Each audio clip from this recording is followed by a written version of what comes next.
a este movimiento con este coro gigante que dice así: 1, 2, 3.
Con este coro gigante que dice así: 1, 2, 3.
el mundo se sume a este movimiento con este coro gigante que dice así: 1, 2, 3.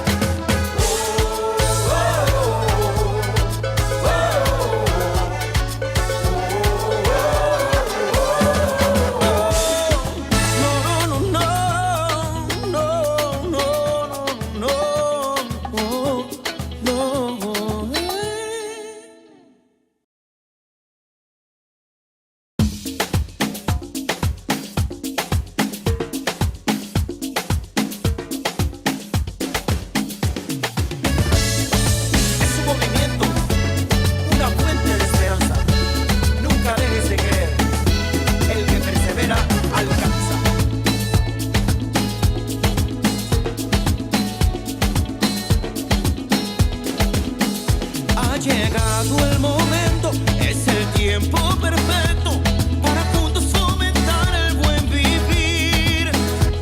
Y la meta no es lejana si tenemos la confianza que la fe y la voluntad mueven montañas. Es la hora del cambio, tu energía es tu aliado y la mano que te ayuda a resurgir. Porque en este movimiento la humildad es el secreto y el motor para emprender el porvenir. Movimiento nacional por la esperanza. Toda meta es visible, toda meta se alcanza. Movimiento nacional por la esperanza. El futuro si es posible, no perdamos la confianza.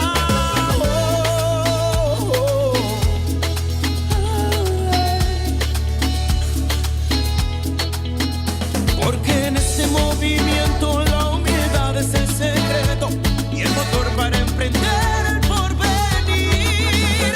Movimiento nacional por la esperanza. Toda meta es visible, todo se alcanza. Movimiento nacional por la esperanza. El futuro si es posible, no pierdas la confianza. Oye, es el movimiento nacional por la esperanza, donde todo se hace posible, donde todo se alcanza. Sembrando el futuro, haremos historia y a paso seguro, veremos la gloria. Sembrando el futuro, haremos historia. Llegó ese momento, llegó la hora, poquito a poquito todo mejora. Sembrando el futuro, haremos historia. Que la confianza de saber que con fe y esperanza va a suceder. Sembrando el futuro. Y ahora quiero que todo el mundo se sume a este movimiento con este coro gigante que dice así: 1, 2, 3.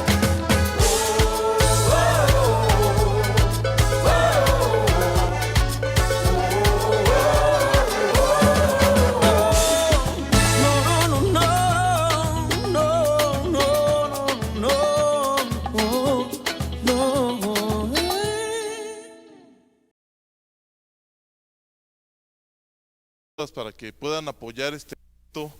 Es un evento con una causa muy fuerte, es un evento para generar conciencia de lo que está pasando.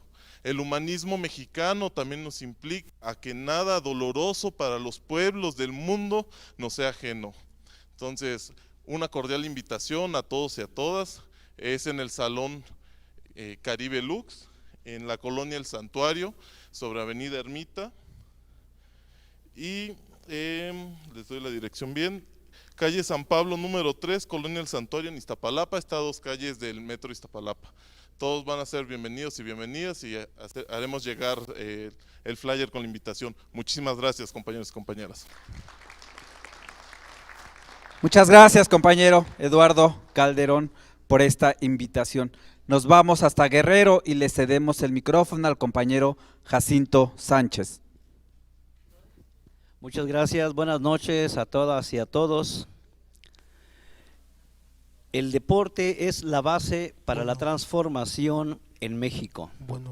El día de mañana entregaremos otro documento al director general de la CONADE, Rommel Pacheco Marrufo, que dice lo siguiente: joven director, somos un grupo de ciudadanos mexicanos que le solicitamos de manera atenta y respetuosa con fundamento en el artículo 8 de la Constitución Política de los Estados Unidos Mexicanos, respuesta por escrito a la petición hecha a usted de fecha 7 de octubre de 2024, donde proponemos: 1.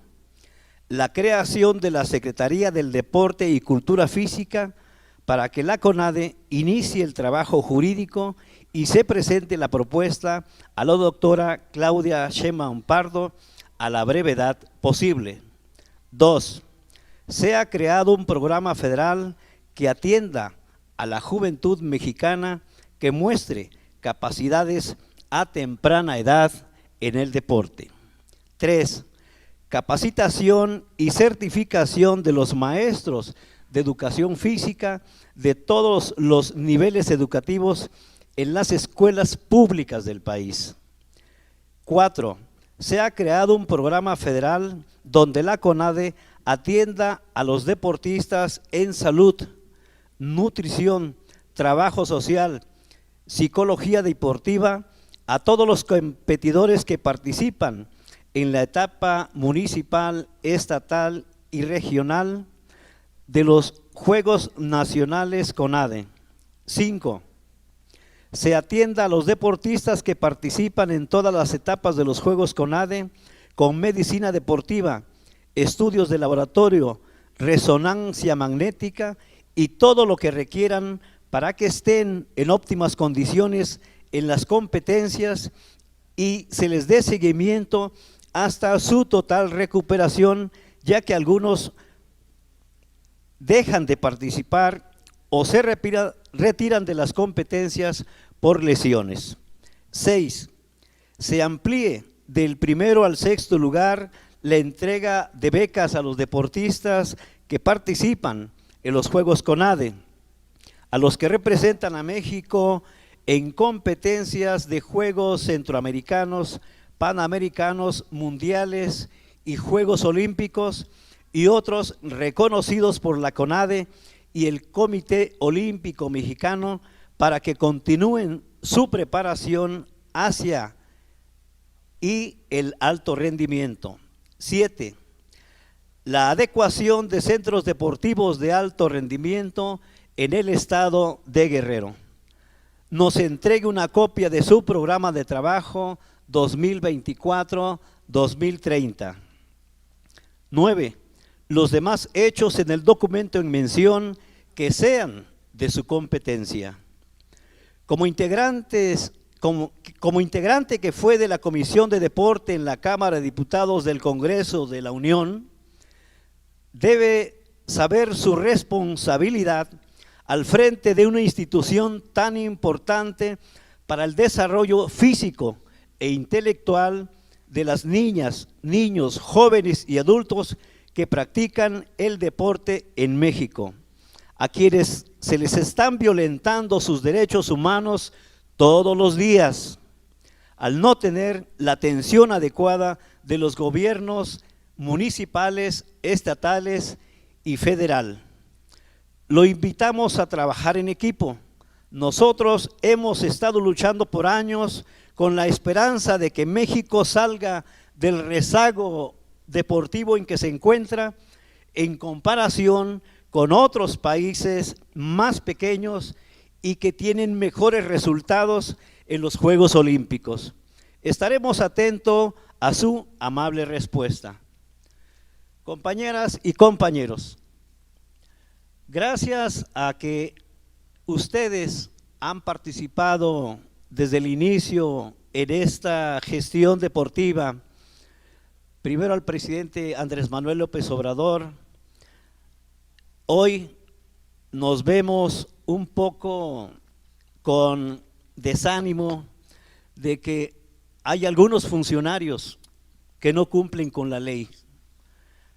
Debemos de mantener la esperanza de que tarde o temprano en la CONADE seremos escuchados y el día de mañana estaremos en la Cámara de Diputados con las comisiones del deporte, de derechos humanos, de educación y de la niñez para dar seguimiento y también entreguemos estos documentos a los legisladores para que nos acompañen en esta tarea que es en beneficio de las niñas y niños principalmente, que tienen un potencial para ser los mejores deportistas. Muchas gracias por su atención. Muchas gracias, compañero Jacinto Sánchez. Nos vamos hasta la alcaldía Cuauhtémoc y le cedemos el micrófono al compañero Mario Alberto Medina, quien nos presentará su libro. ¿Qué tal, compañeros? Buenas noches. Pues me da mucho gusto estar aquí con ustedes, con mis amigos y amigas del Movimiento Nacional por la Esperanza. Quiero platicarles que acabo de terminar de escribir un libro que lo empecé a escribir cuando la pandemia, cuando empecé yo a leer notas que aparecían en los periódicos, tanto nacionales como extranjeros, y empecé a ver la necesidad de esas historias que estábamos leyendo, de lo que pasaba, lo que todos los días vivíamos, pues lo quise juntar. Muchas de las historias, este libro se llama COVID, del horror a la esperanza, relatos de la pandemia. Son historias desde la primera persona que en Wuhan se supone que fue la primera que se contagió. Recabé todas esas historias del primer médico que también en China se contagió. Y después empecé a recabar historias aquí en México. Hay una historia, por ejemplo, en Cuautitlán Izcalli, una familia que va a un velorio y lamentablemente 16 integrantes de esa familia mueren contagiados por COVID. Recogí historias, entrevisté a familias de quienes no creían en el COVID. Pude recoger a través de entrevistas periodísticas a diferentes personajes, por ejemplo, la historia de un cantautor, ustedes lo conocen, Armando Manzanero, cómo fue que falleció. Me decía a su hijo que por andar de desmadroso, por eso se contagió, no por eso se murió. Son historias diferentes, hay historias de un personaje que yo lo conocí trabajando con Francisco Garduño en el órgano de prevención y readaptación social, compañero que se contagia, se pone grave, lo intuban y después de que puede salvarse, regresa a trabajar al órgano y un día le toca hacer la guardia, de hecho no le tocaba hacer la guardia, o sea, termina su guardia, se va a su casa, se va en el metro, se continúa hasta la estación Ermita, transborda la línea 12 y después de estar muy grave, muy grave y de haberse salvado, lamentablemente es uno de los pasajeros que mueren en la línea 12. Y bueno, hay otras historias, hay una historia que si bien el personaje no se contagió, es el personaje que el presidente Andrés Manuel López Obrador le llamaba el caricaturista de la derecha, ustedes ya se imaginarán a quién me refiero, de un periódico que está aquí cerquita. Este señor se le ocurrió inventar que su familia había ido a Estados Unidos a vacunarse, cuando todavía no vacunaban en los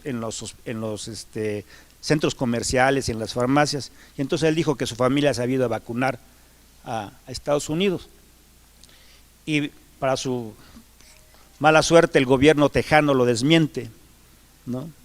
Lo desmiente y no le queda otra más que reconocer que mintió. Evidentemente era para golpetear al gobierno, ¿no? Y bueno, está la historia que le llamo yo la guerra contra López-Gatell, ¿no? Recabé toda la información de cómo se llevó a cabo esa guerra de los laboratorios, tanto internacionales como el cártel de las medicinas en México. Bueno, pues esto es poco, que son muy poquitas historias porque debe haber miles, millones de historias diferentes. Hay muchas historias que quedaron pues ahí perdidas, ¿no? Pero esto es un poco de ese reflejo.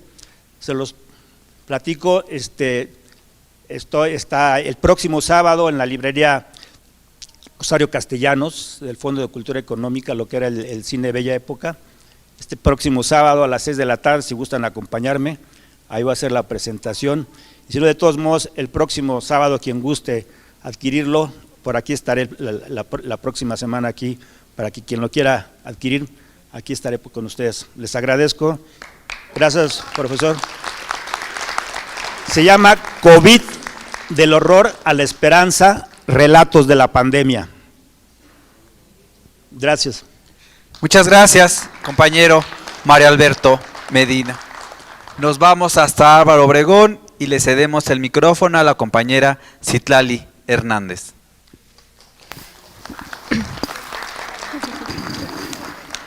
Hola, buenas noches a todas y a todos.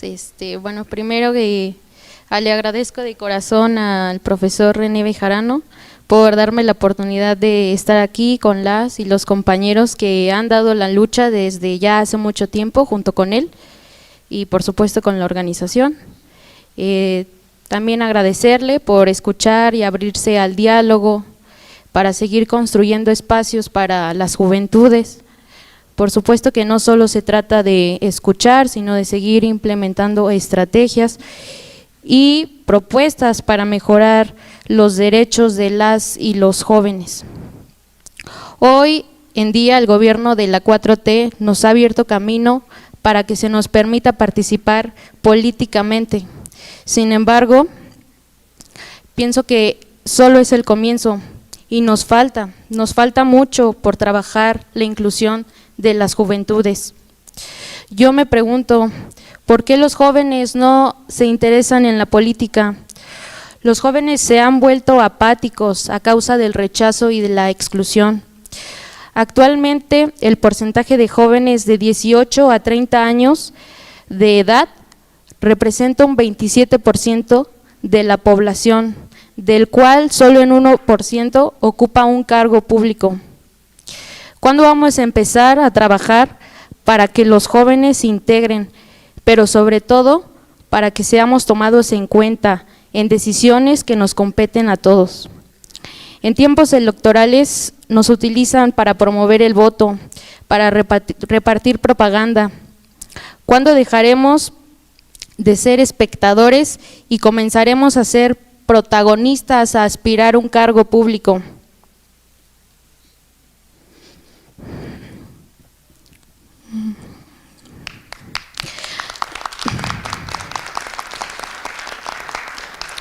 No queremos seguir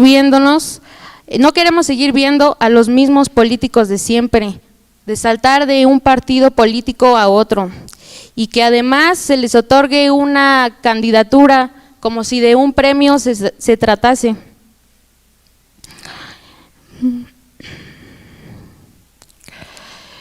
Cuando allá afuera hay millones de jóvenes con mucho talento, preparados y con convicción.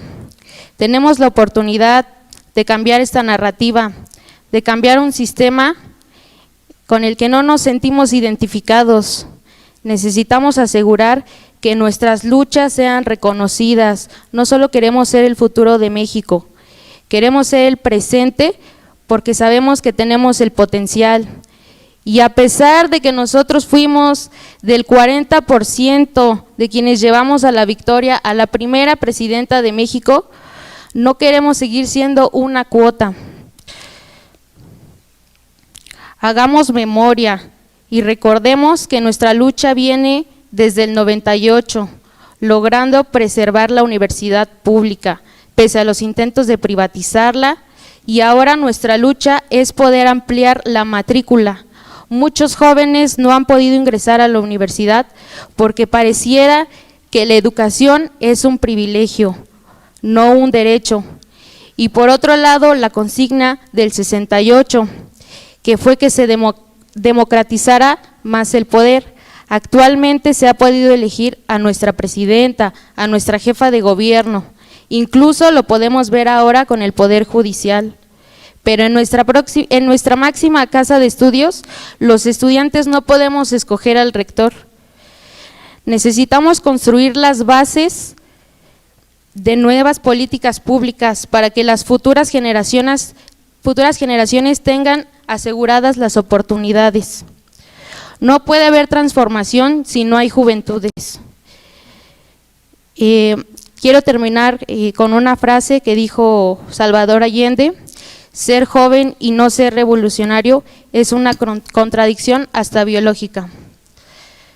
Y bueno, también comentar que en Álvaro Obregón nosotros vamos a estar trabajando desde la mano con el profesor y la organización, no solo con los jóvenes, sino aquellos que se quieran sumar al movimiento. Gracias. Muchas gracias, compañera Citlali Hernández, por este mensaje. Le cedemos el micrófono a nuestro compañero Luis López, de la Alcaldía Iztapalapa. Hola, buenas noches a todos, profesor. Muchas gracias por el espacio. El día de hoy quiero compartirles un poquito de las acciones que emprendimos la semana pasada en el estado de Tabasco. Nos tocó recorrer algunos ayuntamientos, algunos municipios, buscando compañeros que se quieran adherir a la Asamblea Nacional que tenemos próximamente con el profesor, que se quieran sumar al movimiento. Y muy buenas noticias, hubo bastantes compañeros de varios municipios, entre ellos Jalpa de Méndez, Centro, Nacajuca, Macuspana, Jonuta, Cunduacán. Bastante bien se van sumando, hay muchas ganas de participar, muchas ganas de sumarse a nuevos proyectos.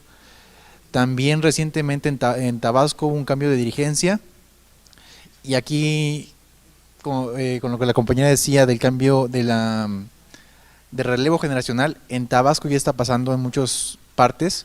Se está buscando, sin excluir a la gente que ya está trabajando todo este tiempo desde la creación del movimiento, incluso desde mucho antes, los 90s, 80s, la izquierda tabasqueña, que ha sido muy importante. Se están abriendo las puertas para nuevos actores.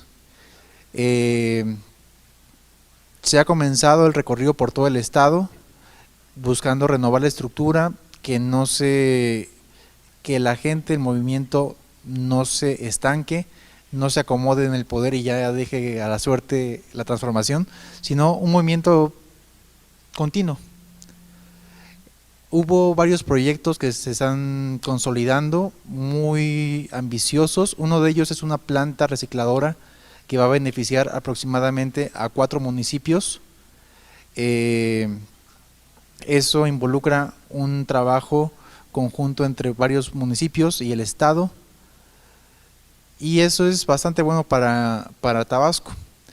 Lamentablemente también nos vimos limitados por el tema de seguridad, porque es como bien sabido públicamente, Tabasco está sufriendo una ola de violencia muy grande en estos momentos, muy complicado, bloqueos, quemas. Hubo un hecho bastante feo en una discoteca el día sábado. Esperemos que pronto se mejore por allá las cosas. Hasta donde sabemos hay una coordinación con los ayuntamientos, el gobierno estatal y el federal, y esperamos que mejore la situación, porque también tenemos pendiente una visita con el profesor allá al estado de Tabasco. Esperamos para el mes de enero podernos ver por allá. En otro sentido, el día de ayer concluyó el proceso de registro para quienes estén interesados en ocupar cargos de jueces, ministros y magistrados. El conteo que se dio hoy fue que alrededor de 18,000 personas se inscribieron, nos inscribimos. Entonces yo creo que es muy importante, porque el Poder Judicial se había resistido a unirse a la transformación. Era la oposición que había, pero una oposición en protección de intereses. Entonces es bastante bueno que van a ocupar el cargo. Ahora es tarea primero de los comités revisores de cada poder, y después de nosotros como ciudadanos votar por perfiles idóneos de gente capacitada, honesta, que llegue a los cargos, porque hace falta justicia. El país pide justicia de hace mucho tiempo, y pues nos toca a nosotros como movimiento lograr que esta gente llegue a los cargos. Muchas gracias y buenas noches. Muchas gracias, compañero Luis López. Nos vamos hasta Jalapa, en el estado de Veracruz, y le cedemos el micrófono al compañero Irineo Domínguez Méndez. Buenas noches a todos, estimados amigos y compañeros. Agradezco nuevamente la deferencia del profe Bejarano de permitir que me siente junto a él. Como decía Cantinflas, me siento honrado, pero además lo soy. El motivo de estar aquí es para hacer extensiva la invitación a todos mis paisanos en el estado de Veracruz para que nos acompañen a la asamblea estatal que se va a llevar a cabo en el salón de eventos del restaurante Vips de la ciudad de Jalapa, exactamente enfrente de Plaza Cristal, el día 7 de diciembre, repito, en punto de las 10 de la mañana. Esperamos contar con todos, con la asistencia de todos los referentes, tanto del profesor Bejarano, de la compañera Mara Sánchez, de su servidor, para que nuestro evento efectivamente tenga el impacto que deseamos y que nuestro movimiento siga creciendo. Ya cumplimos 20 años, yo también soy fundador, pronto seremos mayores de edad. Muchas gracias, compañeros. Muchas gracias, compañero Irineo Domínguez, por esta invitación. Nos vamos a Naulinco, también en el estado de Veracruz, y le cedemos el micrófono al compañero Rogelio Barreda Pelayo. Muy buenas noches, compañeros y compañeras. Gracias, profesor, por el espacio que nos da estar aquí. Vengo de Naulinco, mucho gusto. Estamos aquí apoyando el movimiento y vamos a sumar el próximo 7, nuestra capital, estamos muy cerca. Vamos a llevar también apoyos de Naulinco. Y Naulinco también los espera para sus fiestas. Sí, somos un pueblo mágico que los invito a que lo visiten. Sí, tenemos 3 fiestas prácticamente en todo el año, que es en mayo, a principios de mayo es nuestra fiesta de primavera. Después la fiesta patronal, que es el 21 de septiembre, fiestas muy bonitas, muy coloridas. Y para mi gusto, el noviembre, Todos Santos, es de las mejores, para que lo vayan agendando en el próximo año, las 3 fiestas mayores en mi pueblo. Y mucho gusto, Rogelio Barreda, de Naulinco, Veracruz. Muchísimas gracias y buenas noches. Muchas gracias, compañero Rogelio Barreda. Ahora le cedemos el micrófono al compañero Noé Flores. ¿Qué tal, compañeros, compañeras, presidium, profesor? Muy buenas noches a todos. Pues siguiendo con las acciones verdaderas del Movimiento Nacional por la Esperanza, el sábado 23 de noviembre estuvimos en el estado de Michoacán con una asamblea estatal en el municipio de Morelia. Contamos con la ponencia de nuestro gran líder, el profesor René Bejarano, hacia la nueva política de la economía de la Cuarta Transformación. Nos acompañó la diputada local Nayeli Pedraza Huerta del Distrito 17 y varios liderazgos más, como Juana Monroy Gómez, la presidenta de Mujeres Mezcaleras de Michoacán, Crescenciano Ayala Telles, vicepresidente de la Asociación de Maestros Mezcaleros del Estado de Michoacán, María Edith Chávez González, consejera del Instituto de Investigación Económico y Financieras de la Universidad Michoacana de San Nicolás de Hidalgo, Roberto Díaz, representante de la Unión de Cooperativistas de Lázaro Cárdenas del Río, el licenciado Javier Vega Bravo, fundador de MAS, Fuerza por México AC, el doctor Rubén Núñez Altamirano, profesor e investigador de la Facultad de Historia de la Universidad Michoacana de San Nicolás de Hidalgo, el profesor Reynoso López, secretario general de la delegación D2-134, Eric Ortega Orozco, regidor del municipio Diario de Rosales,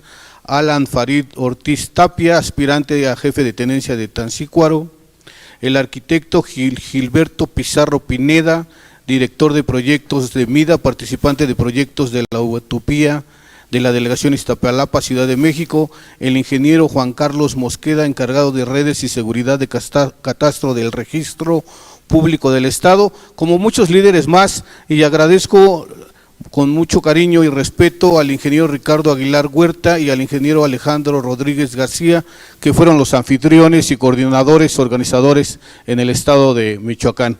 Un saludo para todos y muy bonita estancia. Buenas noches. Muchas gracias, compañero Noé Flores. Se integra con nosotros aquí en el presidio nuestra dirigente en el Estado de México y hoy diputada local, Celina Trujillo. Ahora le cedemos el micrófono a nuestra compañera Montserrat Mondaca. Muy buenas noches a todas y todos, muchas gracias por el uso de la palabra. En seguimiento a la elección judicial que hemos venido dando ya desde hace varias semanas, quiero informarles que concluyó el periodo de registro ante los 3 poderes de la Unión. Fue muy exitosa esta primera etapa, se registraron más de 10,000 abogadas y abogados ante cada uno de los poderes y bueno, pues ahora venimos vamos a la segunda fase, que es la revisión del cumplimiento documental de todos y cada uno de los requisitos. Vamos a tener el 15 de diciembre, vamos a conocer un primer listado de todas y todos los abogados que solicitaron registro y que estarán pasando a partir del 15 de diciembre a analizar la idoneidad de su perfil para ser postulados como candidatos. Agradecerles profundamente que estén participando en este proceso y bueno, pues por ahí del 15 de diciembre, un poquito antes, estaremos con más detalles de cómo va avanzando este proceso. Muchas gracias y muy buenas noches. Muchas gracias, compañera Montserrat Mondaca, por esta información. Ahora le cedemos el micrófono a nuestra compañera Celina Trujillo. Muy buenas noches, compañeras, compañeros. Como siempre, un gusto compartir con todos ustedes esta asamblea semanal de nuestro movimiento. Quiero compartirles a todos y a todas ustedes que venimos de una sesión deliberante en el Estado de México donde se aprueba que hoy las mujeres tengan maternidad libre y una decisión voluntaria. Quiero compartirles que no fue un tema sencillo, fue un debate largo de 3 horas, pero no se compara a los 20 años que tenemos en el Estado de México, un grupo de feministas, de compañeras y compañeros que hemos luchado y querido los derechos de las mujeres en el Estado de México. Tiene aproximadamente 20 años que se aprobó a nivel federal, 17 ya en el estado en la Ciudad de México, y quiero decirles que en la evaluación pues un porcentaje grande de las mujeres que vienen a la Ciudad de México a solicitar la interrupción de su embarazo son del Estado de México. Por eso era tan importante que por fin se les diera esa oportunidad, se nos diera esa oportunidad en el Estado de México. También quiero comentarles que este derecho se ha conquistado, pero de una manera como nos la enseñó la cuarta transformación. ¿Cómo nos enseñó? Principalmente el presidente Andrés Manuel, a conquistar el poder. Si no se hubiera logrado lo que logramos el 2 de junio en las urnas en el Estado de México, hoy esta iniciativa tendría que regresar a la congeladora. Pero logramos tener la mayoría de los diputados y las diputadas, y quiero decirles que una parte del PRI votó a favor, una parte, o más bien los diputados del Movimiento Ciudadano votaron a favor, solamente la bancada del PRI y la bancada del PAN y una parte del PRI votaron en contra. Pero ya los conocemos, sus argumentos que son siempre tan despectivos, groseros, que no reconocen que las mujeres tenemos el derecho a decidir sobre nuestros cuerpos y la decisión de una maternidad consciente. Creo que hoy dimos el primer paso para lograr ir aminorando las violencias que sufrimos en el Estado de México, y eso pues cabe destacar que ha sido por el gran trabajo que se ha hecho desde la cuarta transformación, pero también insisto de cómo se deben de lograr los cambios de raíz. Es a través de las mayorías, es a través de la conquista del poder, y así nos vamos a continuar haciendo todo lo posible. Sabemos que movemos muchos intereses y principalmente del Estado de México, pero seguiremos en la lucha de la conquista de derechos, pero también de las grandes posibilidades de aminorar las brechas de desigualdad que existen en el Estado de México. Quiero decirles que desde hace tiempo hemos trabajado del lado de los grupos feministas, pero a partir de que llega el presidente, que se enfatizó este movimiento con violencia que no se podía, que yo les decía, son provocaciones a la Cuarta Transformación, nunca les tocaron un solo pelo, y eso me da mucho orgullo. Nos tuvimos que alejar un poco, pero no de las causas, y hoy dimos el paso muy importante. Quiero reconocer que la bancada de Morena reconoce en una servidora, alguien que pudo haber hecho el posicionamiento, y lo agradezco a todos mis compañeros, y no solo este tema, tendremos otros temas que presidir, que llevar a un buen término. Quiero con eso decirles que me siento muy orgullosa de ser parte de la Cuarta Transformación en el Estado de México, de esta bancada transformadora, que reconozco en nuestros compañeros que pusimos a un lado nuestras creencias, nuestras ideologías, y que votamos todos en conjunto, y se logró que en el Estado de México tengamos un derecho más las mujeres, y que fue una conquista de muchos años, pero que hoy en 3 horas logramos lo que por muchos años muchas mujeres deseaban. Así que muchas gracias, compañeras y compañeros, por su atención, y lo logramos. Muchas gracias, compañera Celina Trujillo, y enhorabuena por el Estado de México. Ahora le cedemos el micrófono a nuestro dirigente nacional, al profesor René Bejarano Martínez. Gracias, Miguel. Buenas noches, compañeras, compañeros. Me da mucho gusto estar aquí, como hace muchos años, en la asamblea semanal del Movimiento Nacional por la Esperanza, en esta ocasión correspondiente al lunes 25 de noviembre del año 2024. Agradezco a las compañeras y compañeros que a lo largo y ancho de la República se conectan para escuchar y ver esta asamblea en vivo a través de las redes sociales, así como a quienes después, de manera diferida, los diversos mecanismos de comunicación. También me da mucho gusto que nos acompañen presencialmente líderes provenientes del estado de Veracruz, de Guanajuato, de Tlaxcala, de Sonora, desde luego del Estado de México, de aquí de la Ciudad de México y de otras entidades. Muchas gracias, compañeras y compañeros, por su participación. Hay muchos temas que comentar, lo haré pues de manera sintética, con algunos comentarios.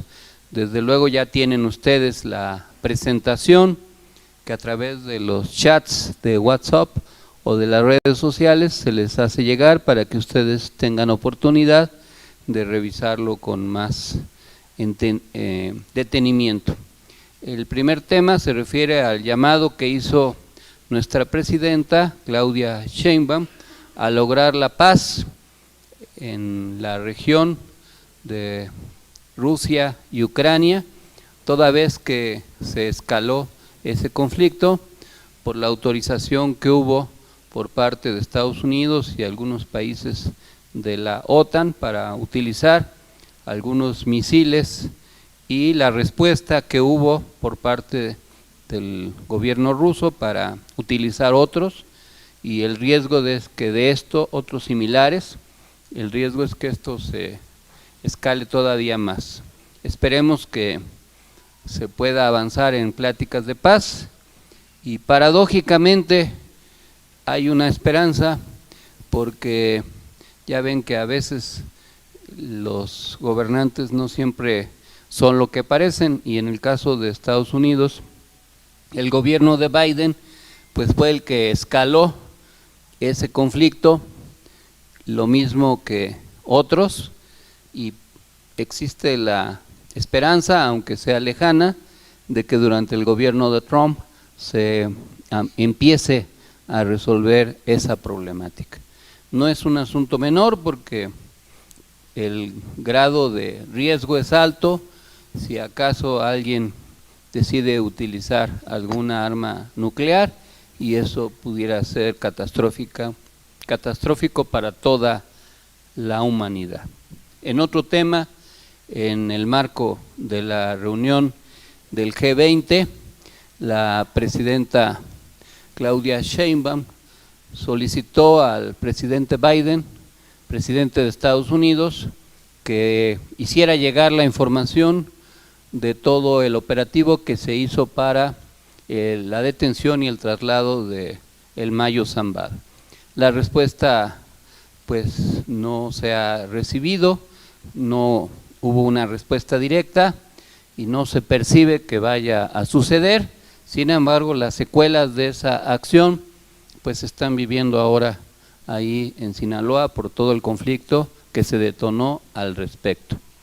En un tercer tema está el inicio, los prolegómenos del debate acerca de la vigencia y o posible renovación del Tratado de Libre Comercio entre Estados Unidos, México y Canadá, y el pronunciamiento de Justin Trudeau, el primer ministro canadiense, acerca de su desacuerdo en que el tratado pueda implicar que México salga del mismo.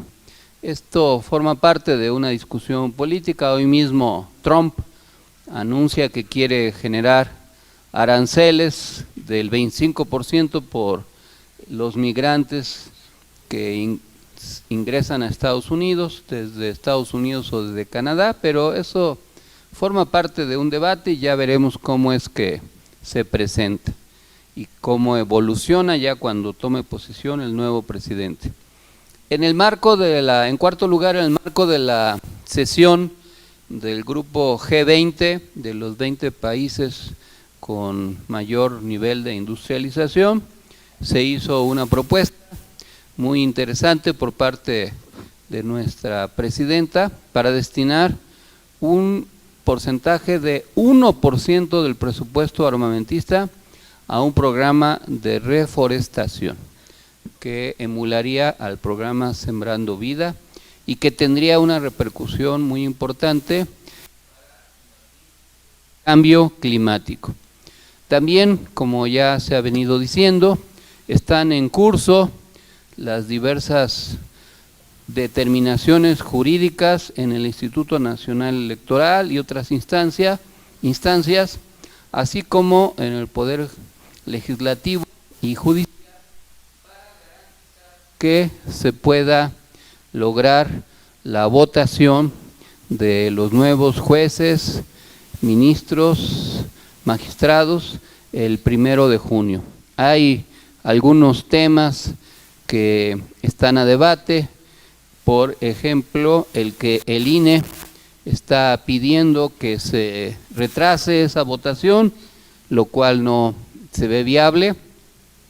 Y también, como ya dijo la compañera Monse hace un rato, ya se hizo un cierre del número de registros que superó la expectativa y ahora se entrará en la fase de la depuración de los registros para la votación correspondiente. En la semana también fue muy importante la presentación del plan hídrico para revisar las concesiones, utilizar mejor los recursos hidráulicos, garantizar que el agua sea un derecho humano y no sea tratado solo como una mercancía y generar posibilidades para que con la recuperación de recursos hidráulicos se pueda fortalecer más a la industria y sobre todo al campo mexicano. Ese es un tema pues muy relevante para la reactivación de la economía mexicana.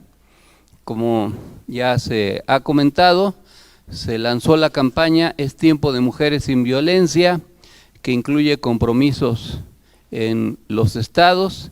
En el marco del 25 de noviembre, la secretaria de las Mujeres del Gobierno Federal, Citlali Hernández, que es homónima de nuestra compañera Citlali Hernández, pero claro, aquí Citlali Hernández es más joven y según algunas encuestas más bonita y más inteligente, pero eso ya es un debate ideológico político.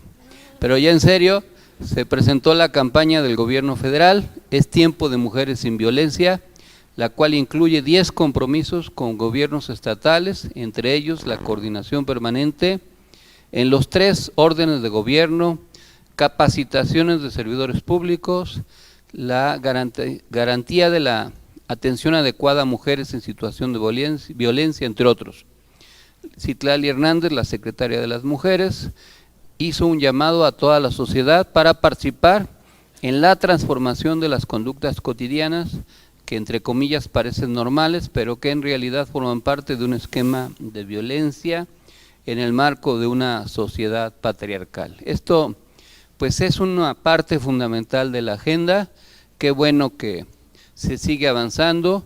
Nos da mucho gusto la decisión que se tomó en el Estado de México, como en otras entidades, pero hay que continuar con este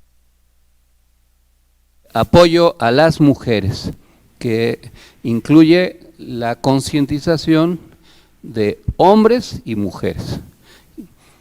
También estamos contentos, y están contentas las compañeras del MNE, porque el pasado domingo en Uruguay triunfó el candidato del Frente Amplio, que es una organización de izquierda, Yamandu Orsi, quien será el nuevo presidente de Uruguay.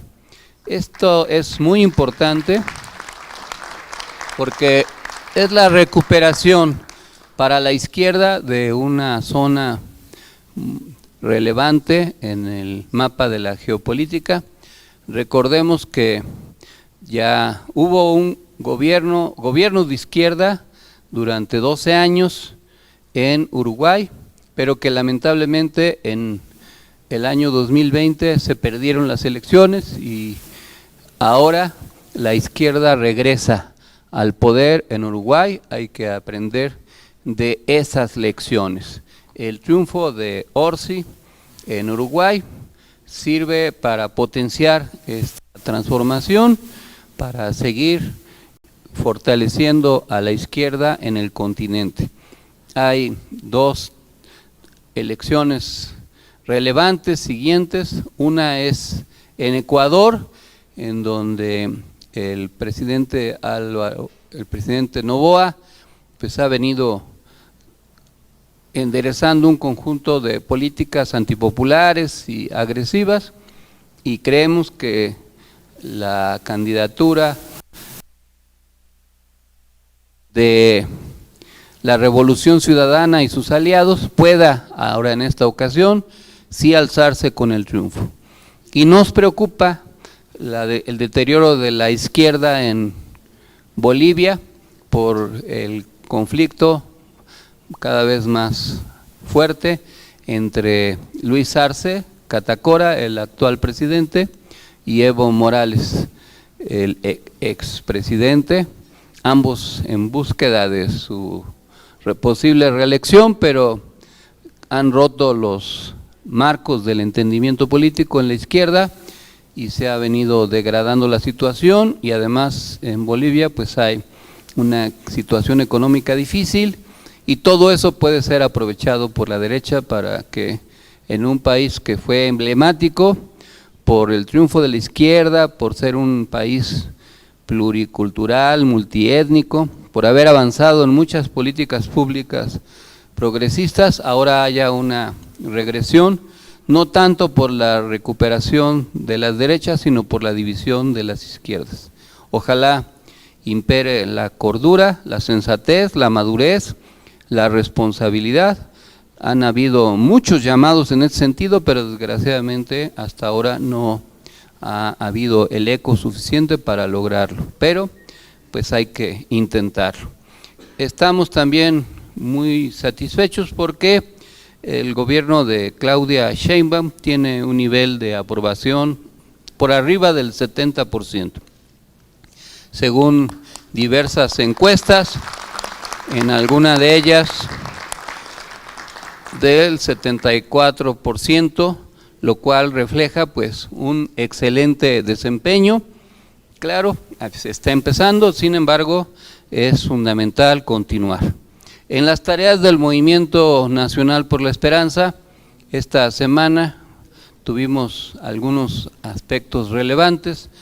Tuve la oportunidad de tener una reunión de trabajo con Margarita González Arabia, la gobernadora actual del estado de Morelos, y reunirme después también con los principales líderes del MNE en la entidad para fortalecer el trabajo en Morelos y darle un impulso a la 4T en aquella entidad. Esto pues fue también muy importante. Participé en un foro en solidaridad con el pueblo palestino en la Cámara de Diputados. Nos acompañó la embajadora de Palestina en México y convenimos en la posibilidad de realizar otros eventos similares, ya organizados como MNE. El primero va a ser, como ya dijo Eduardo Calderón, el domingo 8 de diciembre en la alcaldía Iztapalapa a las 11 de la mañana. Hay que corregir el horario. Lo vamos a hacer a las 11 para que los iztapalapenses tengan tiempo de comerse su torta con tamal y puedan llegar muy bien desayunados, porque no va a haber desayuno ahí, pero sí va a haber mucho entusiasmo para apoyar al pueblo palestino. Como ya dijo Eduardo, es en el Salón Caribe de la alcaldía Iztapalapa. Estamos invitando a los líderes de aquella demarcación para que nos acompañen y puedan ir refrendando este apoyo. Es un asunto muy importante, pudiera parecer algo muy lejano, muy distante, pero lo que está sucediendo en tiempo real en aquella parte del mundo es un crimen de lesa humanidad, un genocidio, una destrucción planificada de tierra arrasada que ha provocado la muerte de decenas de miles de personas, incluidos niñas, niños, médicos y todo tipo de personas, destruido hospitales, escuelas, infraestructura, unidades habitacionales y provocado el éxodo masivo de cientos de miles de palestinos amontonados en una sola región y en un asunto que se extiende a otras regiones. Es un conflicto regional, pero desgraciadamente impera una política terrible, y lo digo con responsabilidad, que nos hace recordar el genocidio que vivió el pueblo judío en manos del nazismo, y que ahora los actuales líderes ultraderechistas del pueblo de Israel pues vienen pareciéndose cada vez más, y no es algo que nosotros debamos dejar suelto, porque en donde quiera que esto suceda debemos tener la humanidad suficiente para reclamar y pedir que no continúe. Esto no quiere decir que seamos antisemitas, no, ni que compartamos los métodos de algunos grupos ultrarradicales que también cometieron actos terroristas y de barbarie, pero no se puede combatir la barbarie con otra mayor, y una cosa no se debe confundir con la otra.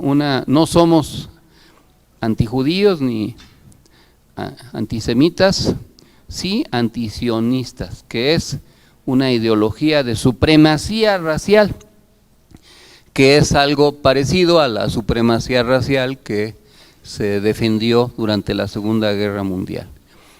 Desde luego que el pueblo de Israel tiene derecho a un Estado, pero también el pueblo palestino tiene derecho a un Estado.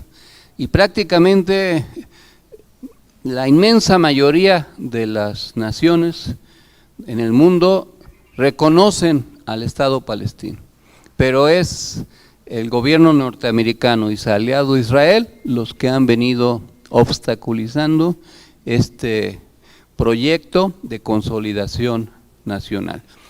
Hay que tener una cultura de respeto a los otros, a la otredad, a la diferencia, y de tolerancia y de inclusión. No debe haber supremacismos dogmáticos ni políticas de inclusión. A nadie se le puede obligar a creer en algo o a no creer en algo.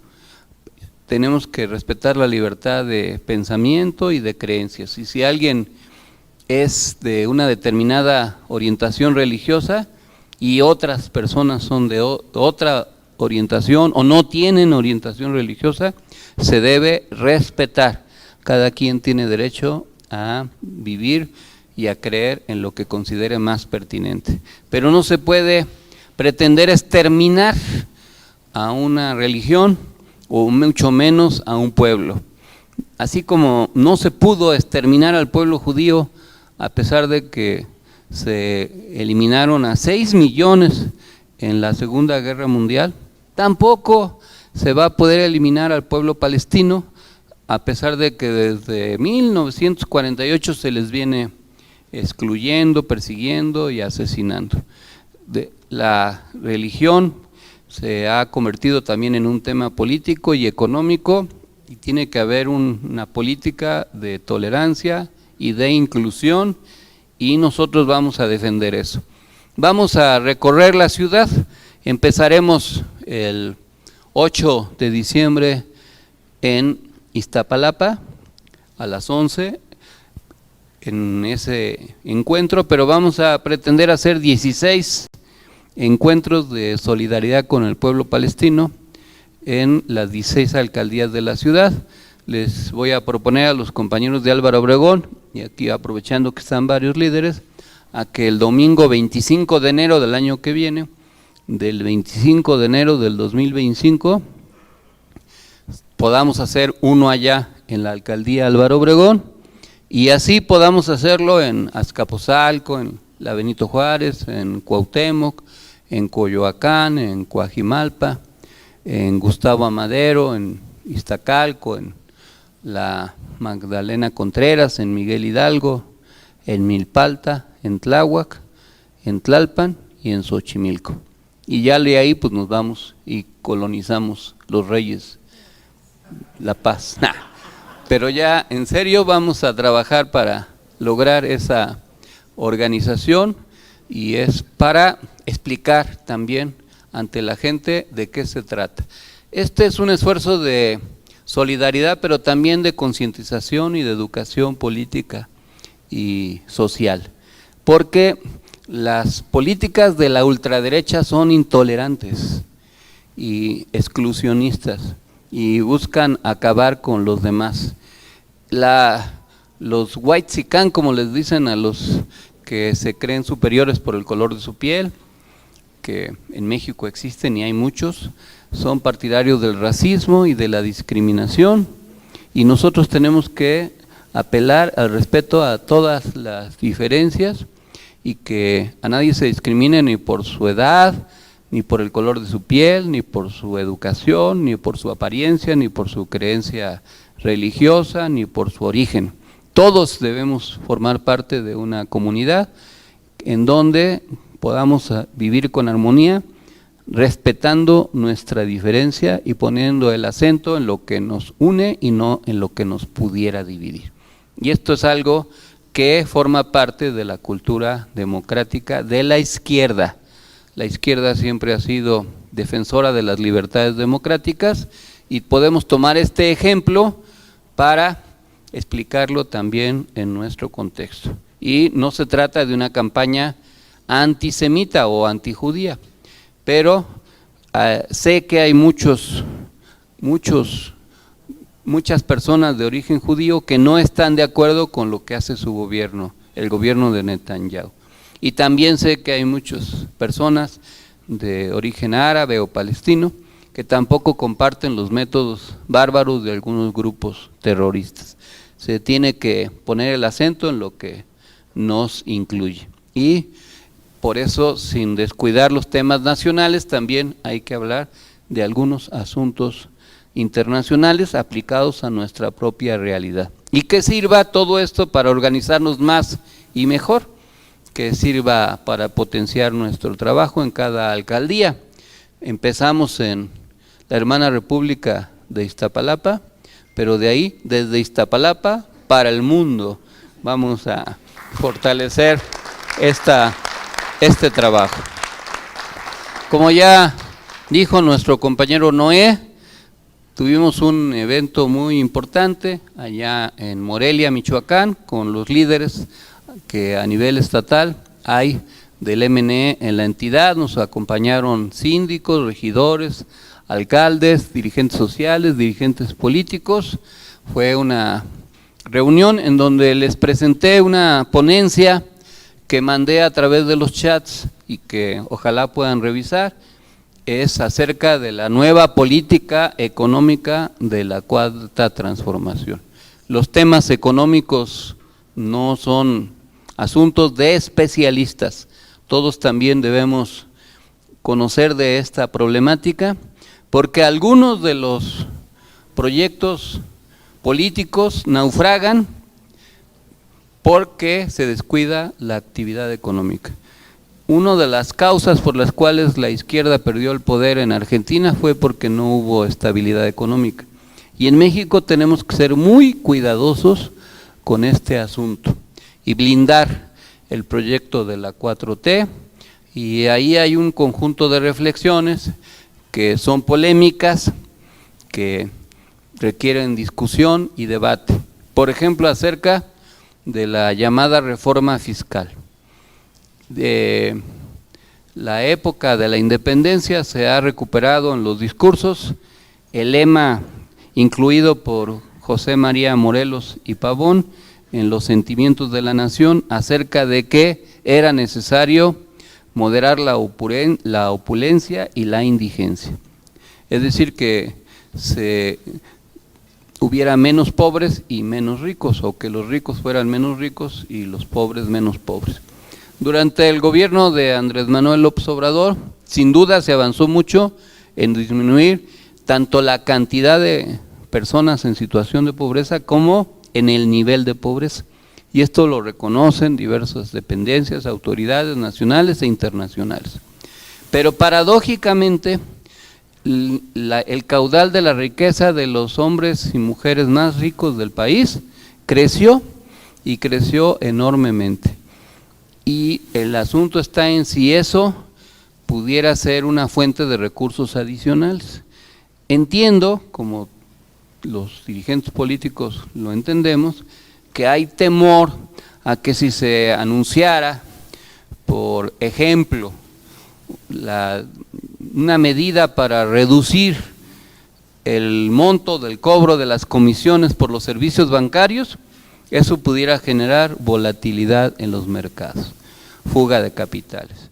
O si se anunciara, por ejemplo, un gravamen a las ganancias especulativas, un mayor gravamen a las ganancias especulativas en la bolsa de valores, esto también pudiera provocar que los grandes magnates nacionales e internacionales pudieran lanzar campañas para desestabilizar la economía. Sí hay ese riesgo, pero también hay un riesgo de que si no hay reforma, al final se agoten los recursos, que ya no alcancen en un momento en que la economía puede estar vulnerable.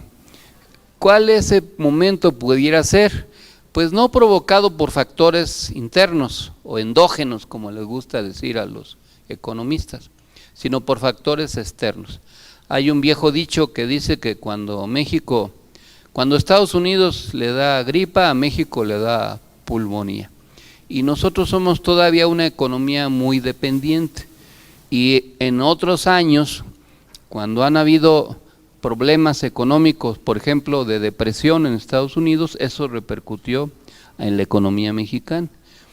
Cuando hubo la crisis por la venta sin adecuado cuidado de casas con hipotecas que se volvían impagables y la gente al final ya no pudo pagar los abonos de las casas que les vendieron, hubo un crack, una situación económica en Estados Unidos, se les cayó la bolsa de valores, las cotizaciones de esas empresas, hubo una situación de insolvencia, disminuyó la economía y se vino una depresión económica.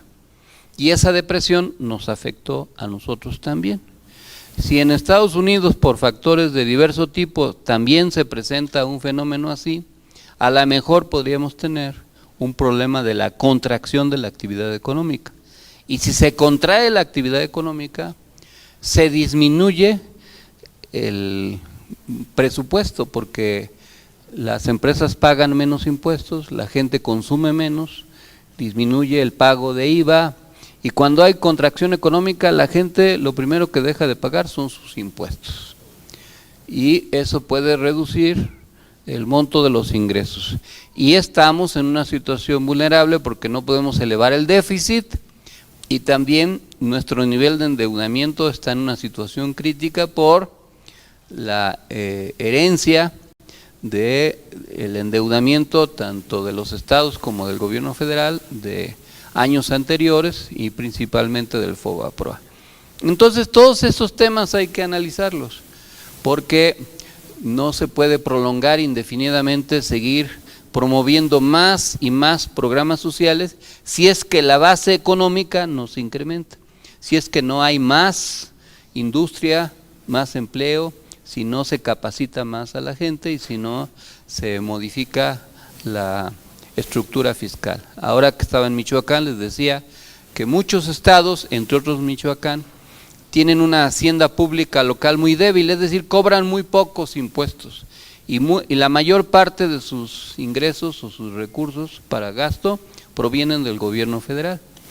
Esto no es así en todas las entidades, hay entidades como el Estado de México, como la Ciudad de México, como Nuevo León o como Jalisco, que tienen una hacienda pública muy buena, pero hay otras entidades como Oaxaca, como Tlaxcala, como Michoacán, etcétera, en donde el cobro de impuestos es muy débil y por lo tanto su dependencia de las finanzas federales son muy exiguas. En fin, son muy altas. Entonces nosotros abordamos este tema, ahí les mandamos la ponencia y ojalá la puedan analizar, discutir, para que podamos tener también más argumentos en defensa de la cuarta transformación.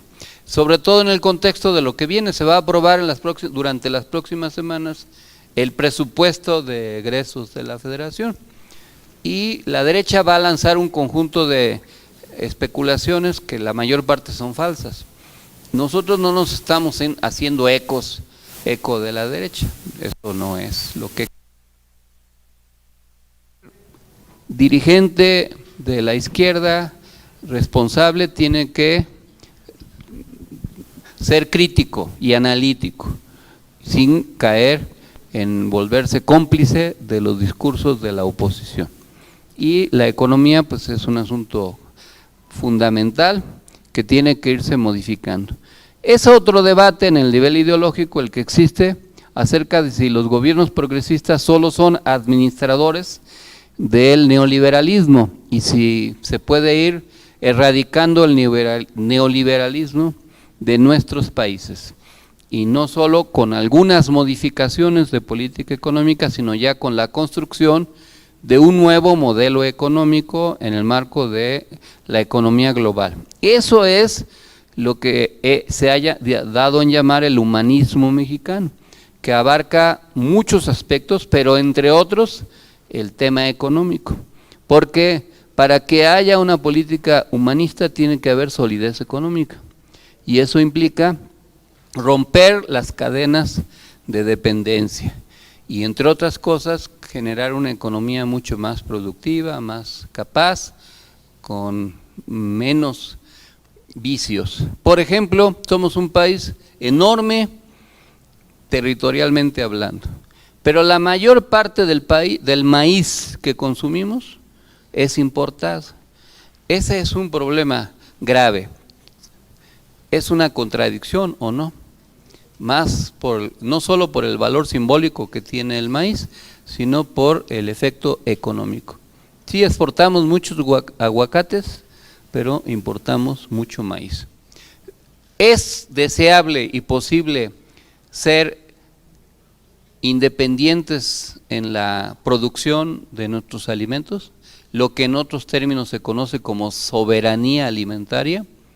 La solidez de una economía y de un país y la estabilidad política es cuando ese país es capaz de producir lo que consume, y básicamente sus alimentos, en todos los ámbitos. Y eso necesitamos entenderlo para ponerlo en práctica. Ya pasaron 6 años del gobierno de la 4T, se tuvo que avanzar en algunos aspectos, faltan muchos más, y uno de ellos pues es justo la actividad económica. En fin, ya lo estaremos discutiendo más adelante. Les recuerdo que seguimos con nuestro trabajo de organización, como ya dijo Irineo, nuestro compañero de Naolinco. Estaremos el próximo sábado en Jalapa.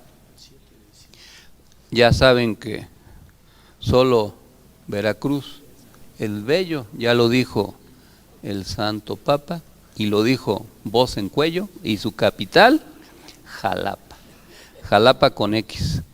Entonces vamos a estar ahí el día sábado, porque además va a haber elecciones municipales en esa entidad, que es muy grande, casi como un país, y vamos a hablar de eso, de los procesos político-electorales allá en aquella entidad. El año que viene solo hay 2 procesos locales, en Veracruz y en Durango, y tenemos que afinar nuestra estrategia, y vamos a aprovechar para avanzar en nuestro trabajo en el marco del cambio de gobierno. Ya para esa fecha habrá nueva gobernadora, la compañera Rocío Nale estará al frente, y eso pues también nos da mucho gusto. El próximo viernes, olvidaba decirlo, estaremos en Nuevo León. Vamos a estar en Apodaca y en Monterrey realizando diversas actividades el viernes y el sábado en esa región. También del MNE, agradezco al compañero Antonio Rodríguez su apoyo y otros líderes para trabajar allá con la compañera Socorro Ceseñas en Nuevo León. Tenía tiempo que no íbamos para allá, pero vamos a estar ahí el próximo fin de semana. Como ya les decía, es el próximo fin de semana en Nuevo León, el 7 en Veracruz. Luego sigue la Asamblea Nacional el día 15 de diciembre, que es domingo a las 11 de la mañana en el Foro Aztlán, en Libertad 80, Colonia Niños Héroes de la Alcaldía Benito Juárez. Se va a transmitir por las redes sociales, pero nos interesa mucho que acudan los líderes de todo el país, que podamos diseñar el plan de trabajo para el año siguiente.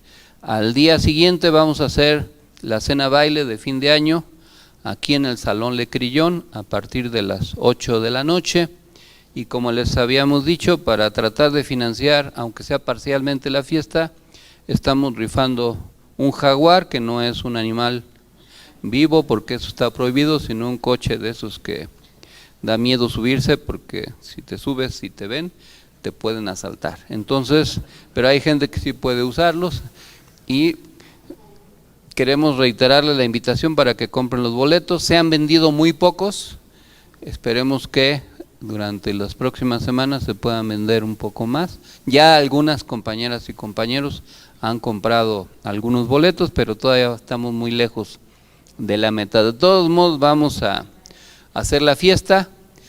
Si no se logra juntar el dinero, pues a ver si rifamos a Noé o a Miguel, y yo creo que con cualquiera de ellos dos se venden todos los boletos en demasía, y ya no lo hemos querido hacer porque ellos son tímidos, callados e inocentes, tienen la mirada, pero pues si es algo de emergencia lo vamos a tener que hacer, todo sea por una causa justa. Pero ya en serio les invitamos a participar en la Asamblea Nacional y en el baile. Y recuerden que quienes compren boletos para la rifa, también ese boleto es válido para la tómbola de las plurinominales que vamos a hacer el 28 de diciembre.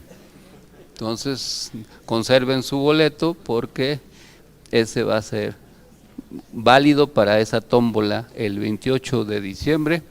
Recuerden que la rifa es conforme a los resultados del sorteo del 22 de diciembre de la Lotería Nacional. Y ya empezamos a programar actividades del año que viene. Tenemos ya, hoy acordamos una visita el 18 de enero en Tlaxcala. Vamos a hacer un recorrido en aquella región y le estaba proponiendo a los compañeros de Álvaro Obregón que el foro de solidaridad con el pueblo palestino en Álvaro Obregón sea el 25 de enero, muy cerca del 28 de enero, que se recuerda porque mataron a Lamberto Quintero, pero no celebramos eso nosotros. Eso nada más lo recuerdan allá en Sinaloa, que es un corrido muy famoso, que cantan mucho en aquella región, así como en Coahuila se recuerda a Rosita Alvírez, que murió el día que tenía suerte porque de 3 tiros que le dieron, nada más uno era el de muerte. Pues así estamos recordando, pero les recordamos entonces toda la agenda. El día próximo fin de semana en Nuevo León, el siguiente, el 7, en Veracruz, el 15, la Asamblea Nacional, el 16, la cena baile, el 22, pues los que hayan comprado boletos, que vean si se sacaron el premio, el 28, la tómbola de los plurinominales, y luego ya en enero, el 18, vamos a Tlaxcala y el 25 vamos a tratar de hacer una asamblea dentro de 2 meses justo en la alcaldía Álvaro Obregón para que los jóvenes vayan tomando la estafeta, no solo los jóvenes, pero también principalmente los jóvenes. Pues ese es el reporte, las actividades, me da mucho gusto que sigamos trabajando, que nos esté yendo bien y esperemos que así siga este año, lo que resta, y que el año que viene sea mejor. Es un año complejo por la elección de ministros, magistrados y jueces y algunos otros asuntos de carácter político. Pero yo confío en que vamos a poder salir bien librados de toda esa etapa. Muchas gracias y a seguir luchando. Para concluir nuestra asamblea semanal, nos ponemos de pie para entonar nuestro glorioso